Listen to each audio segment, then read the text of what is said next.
So far on this second season of Solving JFK, we've covered the life of Lee Harvey Oswald as a kid growing up, when he was in the Marines, when he defected to Russia, and when he returned to Dallas in 1962. Most recently, we did a deep dive on the backyard photos and the General Walker shooting. One of the backyard photos was put on the cover of Life magazine in February of 1964, when the American public was waiting on the Warren Commission to issue its report. The General Walker shooting and the backyard photos made Oswald look like a communist-sympathizing Russian defector who had guns and, based on the Walker shooting allegation, wasn't afraid to use them. In late April of 1963, Oswald moved from Dallas to New Orleans. Over the next several weeks, we'll examine the evidence to try to find out what Oswald was up to in the Big Easy. In this episode, we look at Oswald's arrival in New Orleans, his employment at Reily Coffee Company, and the claims made by Judyth Vary Baker about her relationship with Lee Harvey Oswald. In Dallas, Texas, 3 shots were fired at President Kennedy's motorcade in downtown Dallas. The first reports say that President Kennedy has been seriously wounded by this shooting. The flash, apparently official, President Kennedy died at 1 p.m. Central Standard Time.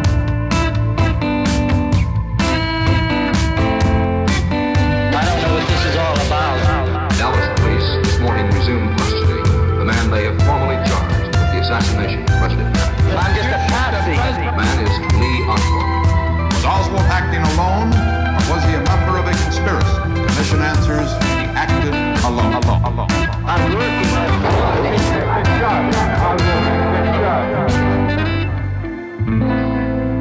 I'm just a patsy.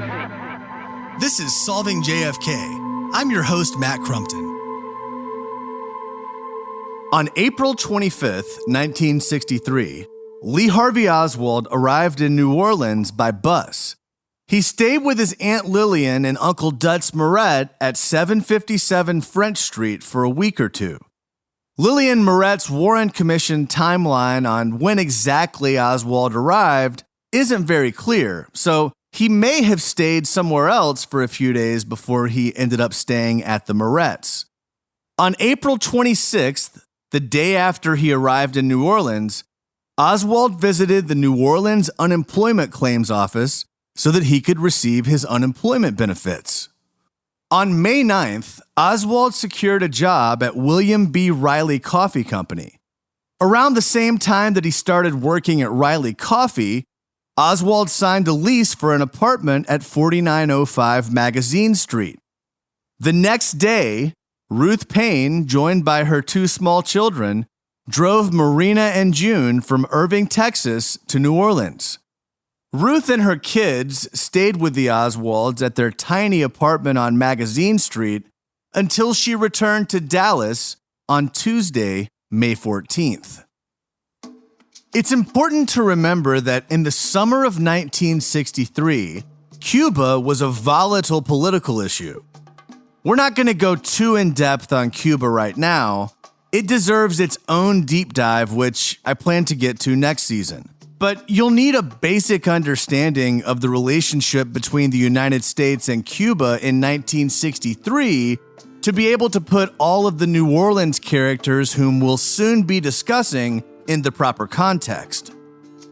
In early 1959, Fidel Castro led a coup that ousted former pro-American Cuban dictator Fulgencio Batista. When Castro took over, he began to redistribute land and say things that made it sound like he had communist sympathies. These actions put the world on alert that Cuba would likely side with the Soviet Union. This was concerning to Americans because, as we all know, Cuba is only about 100 miles away from Florida. In 1961, just a few months after being inaugurated, President Kennedy approved what would become a major foreign policy blunder, the Bay of Pigs invasion. The invasion was planned and financed by the Central Intelligence Agency and carried out largely by Cuban exiles. The result was about 500 men being killed or wounded and over 1,200 being taken prisoner. The next year, in 1962, in response to the United States putting nuclear missiles in Italy and Turkey, the Soviets placed nuclear missiles in Cuba. When President Kennedy found out about these missiles, he ordered a blockade of the island, which he called a quarantine to make it sound less aggressive. This quarantine led to the Cuban Missile Crisis, a 13-day period from October 16th to October 28th of 1962, when the likelihood of nuclear war seemed to be at an all-time high. So, after the Bay of Pigs and the Cuban Missile Crisis, if you're a mainstream American in the summer of 1963, you're no fan of the Cubans because they're allies of America's enemy, the Soviet Union. But there were some groups who had more intense disdain for Castro. In particular, anti-communists, certain representatives of the American government, and Cuban exiles, many of whom lost loved ones or property in Cuba because of the Castro regime. And in the summer of 1963, a lot of these people and groups who hated Fidel Castro found themselves in New Orleans. One New Orleans business leader who had very strong anti-Castro views happened to be the owner of the coffee company that employed Oswald, William B. Reily. Reily was a right-winger who showed his desire to oust Castro by providing financial support to Cuban exile groups, including Crusade to Free Cuba Committee, which was led by Sergio Arcacha Smith and served as a vehicle to raise money for the CIA-backed Cuban Revolutionary Council. Reily also donated to the Information Council of the Americas, known as INCA, which was led by Ed Butler. INCA was a pro-American, anti-communist propaganda organization. Now, there are a lot of new names that we'll be throwing around here, but you'll want to make sure you remember Sergio Arcacha Smith and Ed Butler. We'll be coming back to both of them again later. In addition to William Reily's financial support of anti-Castro groups, there are potentially intelligence ties to the Reily Coffee Company. The company's vice president, William Monahan, was a former FBI agent, in addition to being a charter member of Ed Butler's INCA organization.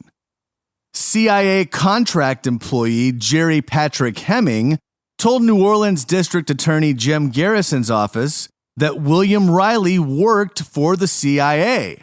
And that idea is supported by a January 31st, 1964 CIA memo that says, quote, Reily Coffee was of interest as of April 1949 and was assigned agency number EE-334. On May 13th, Oswald started his job as an equipment maintenance man at Reily Coffee.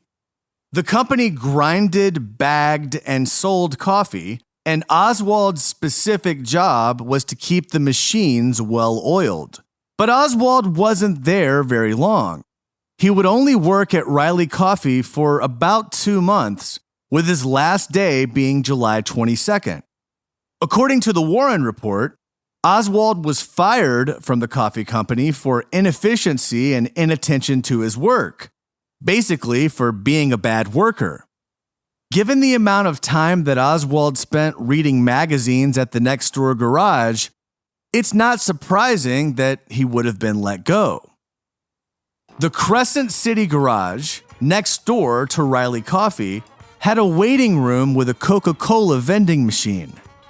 Reily Coffee employees would often sit in the waiting room on their breaks, read magazines, and drink Coca-Colas. Adrian Alba was the owner of the garage. He told the Warren Commission that Oswald would come into the garage, buy a Coke, and lose track of time reading the 80 to 120 magazines that were in the garage's waiting room. Oswald would also often discuss guns with Alba while looking at firearms magazines. Alba remembered 2 to 4 occasions when someone from Reily Coffee came to the garage looking for Oswald. He recalled one time that someone said, quote, "If you keep this up, you're going to get canned." And Oswald would say, I'm coming. Years later, Alba made additional statements to the House Select Committee on Assassinations that he did not make to the Warren Commission. Most notably, Alba said that he had a contract with the Secret Service to store 3 cars. One day, a man came to Alba and displayed FBI identification and also had a Secret Service pass that allowed him to check out one of the Secret Service vehicles. A day or two later, Alba saw Oswald approach this same vehicle at the curb outside of Reily Coffee. He was sure it was the same vehicle because the license plate was the same. Alba says that he, quote, saw Oswald come out of the building, go over to the car, not hold a conversation of any duration, but take a legal-sized envelope, hold it to his stomach under his t-shirt, turn around in a crouch position, and go back into the building, straightening up as he went. Now, Alba did not mention this story about the FBI guy and the Secret Service car handing Oswald a mysterious envelope in front of Reily Coffee when he talked to the Warren Commission. He claims that he saw a TV commercial that jogged his memory after he testified to the commission. FBI agent Warren DeBreeze said the scenario that Alba described to the HSCA was very unlikely. DeBreeze said, quote, "I don't know if that's ever happened before where an FBI agent would be driving a Secret Service car. I'm not saying it couldn't happen, but the odds were 1,000,000 to 1 against those sort of facts existing." There's another potential anomaly with Reily Coffee. During the brief period when Oswald worked there, 4 of his co-workers were hired by NASA. Yes, that NASA, the National Aeronautics and Space Administration. Those 4 employees were Alfred Claude, who went to the Chrysler Aerospace Division of the Michoud NASA facility in New Orleans, Dante Maricini, who was hired on the same day as Oswald and also took a job at Chrysler Aerospace, Emmett Barbie, who was Oswald's immediate supervisor, also accepted a position at NASA in New Orleans, and John Branyan, another co-worker of Oswald's, went to NASA as well. Apparently, even Lee Harvey Oswald believed that he was going to get a job at NASA. Adrian Alba told the Warren Commission that about 3 weeks before Oswald left the job at Reily Coffee, he said that he had a new job at the NASA Michoud facility. Here's what Alba told the commission. Quote, "Oswald said, 'Well, I will be seeing you.' I said, 'Where are you headed?' He said, 'Out there where the gold is.' I said, 'Where's that?' He said, 'I told you I was going out to Michoud and that I had an application out there. Well, I have heard from them and I have just wound up things next door at the coffee company, and I am on my way out there now." The Warren Commission then followed up and confirmed with Alba that when Oswald said Michoud, what he meant was the NASA Michoud facility. After the assassination, NASA and its contractors looked for applications from Oswald, but they couldn't find any. So 4 people who were working at Reily Coffee get jobs at NASA in the brief 2-month window of when Oswald worked there. Adrian Alba, a man Oswald spent a lot of time with, said under oath that Oswald told him the reason he was leaving Reily Coffee wasn't because he was fired, but was because he was taking a job at the NASA Michoud facility. To my knowledge, the coffee processing machines were not related to aerospace, So to see 4 people leave one company and all obtain new jobs at related companies in a 2-month period is potentially notable, especially when that company is NASA. But on the other hand, it's also true that there were many aerospace manufacturing plants that were opening near New Orleans and doing a lot of hiring in 1963. So the mere fact that someone would go from Reily Coffee to a NASA contractor isn't impossible by any means. For me, whether or not this is suspicious depends on how many people worked at Reily Coffee at the time. I tried to find a document that said exactly how many employees were there in the summer of 1963, but I wasn't successful. If there were only 40 employees or so, then 4 people would be 10% of your workforce, and that would seem a little strange. But if there were more like 100 employees, then losing 4% of your people is a lot less material. As far as Oswald and the NASA Michoud facility, it's hard to pin down exactly what's going on here. Was Oswald fired for simply being at Alba's garage too much, as the official story says? Or did Oswald leave Reily Coffee to take a new job, which he thought was going to be working for NASA? The combined testimony of Adrian Alba seems to support both conclusions. In my view, there is enough evidence to show that there would be a reasonable basis to fire Oswald, since he would often skip out on work at Alba's garage. That could be enough right there. It's also possible that Oswald may have believed that he had the NASA job lined up, even if he didn't actually have it. If he did have the job, it doesn't look like he ever worked there due to the lack of records at Michoud. After Reily Coffee, Oswald didn't have any other jobs in New Orleans, at least not ones that generated W-2 statements. According to the Warren Report, Oswald and his family survived on very meager unemployment benefit checks for the rest of the summer of 1963 without receiving any additional income. Judyth Vary Baker says that she also worked at Reily Coffee Company with Lee Harvey Oswald in the summer of 1963, and that she was his mistress. Baker's story was made famous in an episode of Nigel Turner's The Men Who Killed Kennedy. It is intensely disputed and has a lot of details, so let's start at the beginning. When she was a sophomore in high school, Baker won the science fair for creating a process to remove metal from seawater. She then was invited to a summer program for elite high school graduates to work in cancer research at Roswell Park Memorial Institute in Buffalo, New York. Everything I've said so far is documented with newspaper clippings, so Judyth Vary Baker was truly a legitimate science scholar coming out of high school. She said that while she was in Buffalo, her research caught the attention of Dr. Alton Ochsner, a renowned doctor from New Orleans whose Ochsner Clinic was the first ever to link smoking to cancer. Baker claims that she was invited by Dr. Ochsner to work on a top-secret cancer-related project with Dr. Mary Sherman, who was an orthopedic surgeon and professor at Tulane School of Medicine. Dr. Sherman worked for the Ochsner Clinic, so that part of Baker's story is supported by the record. But the part about Baker working with Dr. Sherman on a top-secret cancer project isn't supported by any documents that I could find.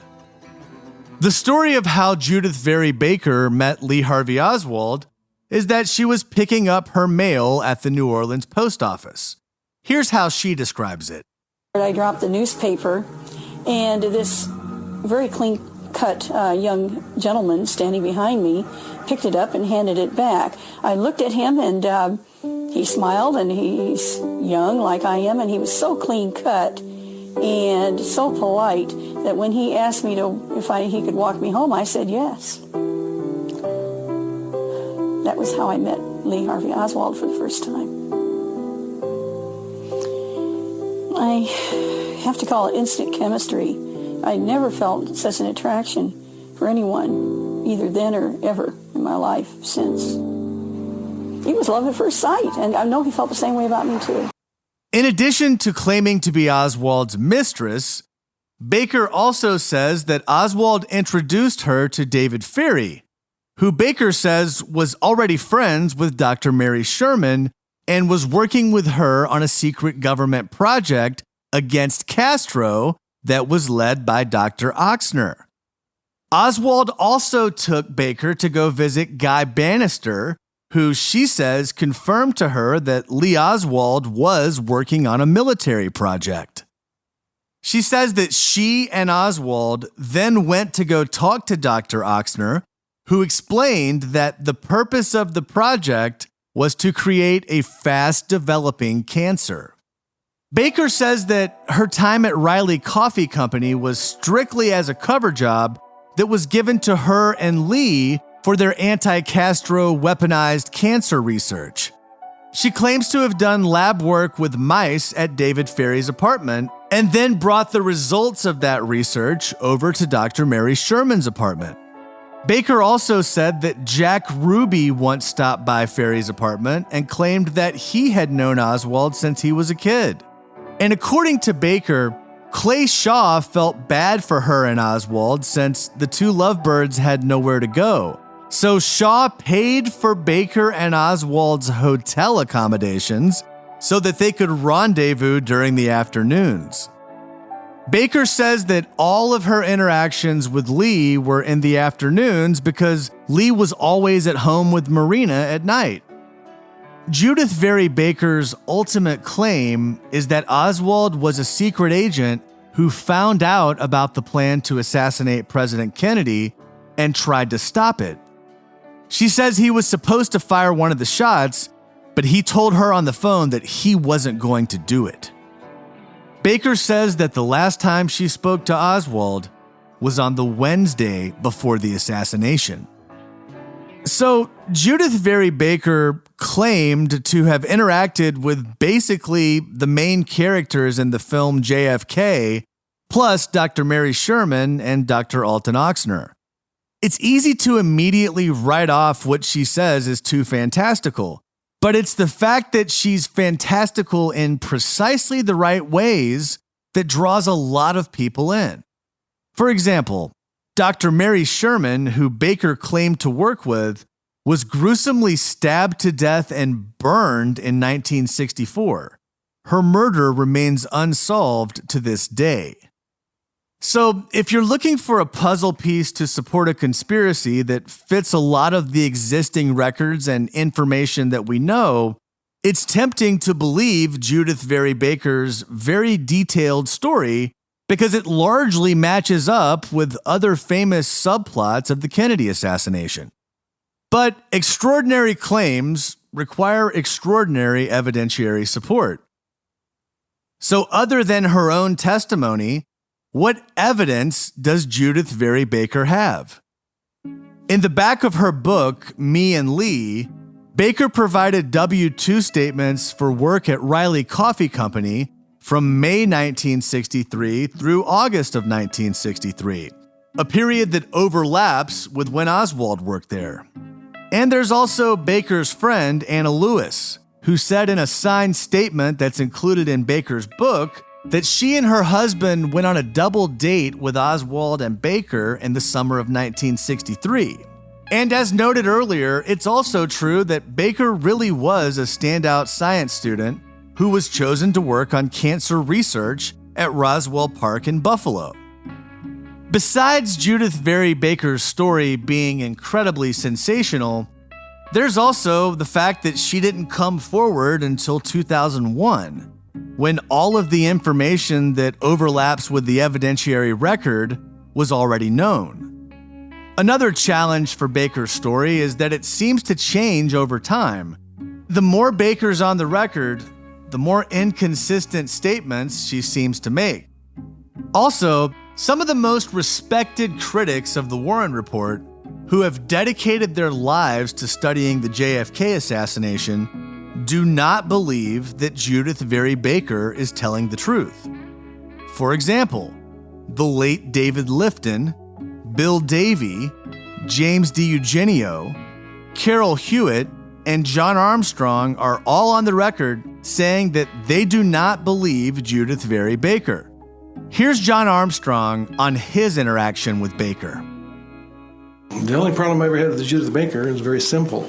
I talked to her a few times on the phone. I didn't know anything about her.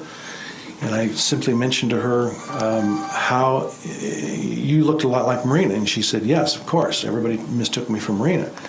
And so I asked her, I said, when's the last time you saw Lee Oswald? She said, September 63, before he left. And I said, okay. And at that time, people mistook you for Marina? And she said, of course. They were always calling me Marina. And I said, well, look, I'd like to ask you just one question. Marina was 8 months pregnant. Were you pregnant at that time? I gotta go. She hung up the phone. Even though DiEugenio, Armstrong, Lifton, and company don't believe Judyth Baker, there are still many people and studied researchers who do. The strongest evidence that she has is the W-2 and the pay stub for Reily Coffee Company. I haven't seen those documents discredited, but they also haven't been authenticated. Not a single person at Reily Coffee Company has come forward saying that they knew Judyth Vary Baker or that she worked there. You would think that there would be at least one if she really did work at Reily Coffee. To me, Judyth Vary Baker's story comes across as someone who became aware of all of the key players in the Kennedy assassination, especially the parts that pertain to New Orleans, and then inserted herself into history with all of these figures after the fact. I leave open the possibility that she did know Oswald and the W-2s may be real. I think it may even be possible that she was romantic with Oswald. Still, given the information that we just laid out, I don't think we can rely on any of Judyth Vary Baker's claims as they relate to the assassination of President John F. Kennedy. Next time on Solving JFK, we continue analyzing Oswald's time in New Orleans, including his passport renewal and his alleged relationship with Guy Bannister. If you heard anything that you believe is out of context, or if you have additional information to offer, you can let us know at solvingjfkpodcast@gmail.com. Please provide citations to the record for any fact that you're relying on. For transcripts, sources, and official podcast merchandise, visit solvingjfkpodcast.com. In Dallas, Texas, 3 shots were fired at President Kennedy's motorcade in downtown Dallas. The flash, apparently official, President Kennedy died at 1 p.m. Central Standard Time. Thanks for listening. Visit solvingjfkpodcast.com for more